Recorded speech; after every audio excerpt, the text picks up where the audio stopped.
Hi friends, నేను మీ కరణ్. వ్యసనం, ఈ వ్యసనం చాలా డేంజర్. అది ఏ వ్యసనమైనా, తాగుబోతైనా, జూదమైనా, డ్రగ్స్ అయినా, తిరుగుబోత్తనమైనా, తిండిబోత్తనమైనా, సెక్స్ కోరికలైనా, బంగారం మీద మోజు, బట్టల మీద మోజు, ఆకర్షణ, అందం, ఇవన్నీ వ్యసనాల కిందే వస్తాయి. ఇలా వ్యసనాలు వల్ల చాలా జీవితాలు పాడైపోతున్నాయి. సెల్ ఫోన్ చూడడం, గేమ్స్ ఆడడం, పక్కన ఎవరున్నా చూడకపోవడం, అసలు ఏం జరుగుతుంది అనేది తెలుసుకోకపోవడం, ఇదొక వ్యసనం. ప్రేమికుల్లో ప్రేమను పెంచుకోవడం, శారీరక సంబంధం ఏర్పరచుకోవడం, సహజీవనం చేయడం, అందులో నుంచి బయటకు రాకపోవడం, ఇవన్నీ వ్యసనాల కిందే వస్తాయి. మరి వ్యసనాన్ని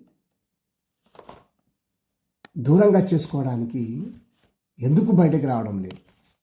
దానికి అడిక్ట్ అయిపోతున్నారు. చివరికి ప్రేమికులు పారిపోవడానికి కూడా సిద్ధమవుతున్నారు. భార్యాభర్తల్లో భర్త కానీ భార్య కానీ ఒకరిపై మోజుపడి ఆ వ్యసనం నుంచి బయటకు రాక జీవితాలు నాశనం చేసుకుంటున్నారు.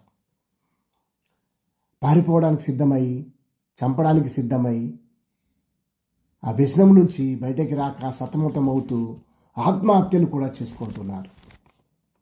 మరి వ్యసనం ఎందుకు? దానికి అడిక్ట్ కావడం ఏమిటి? కోరిక తీర్చుకోవడానికా, లేక డబ్బు సంపాదించడానికా? దేనికోసం ఈ వ్యసనం?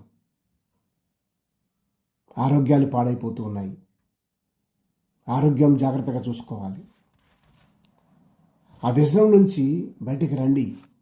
ఇంకొకరి జీవితాన్ని నాశనం చేయకండి. మీ జీవితం నాశనం చేసుకోకండి. Thank you.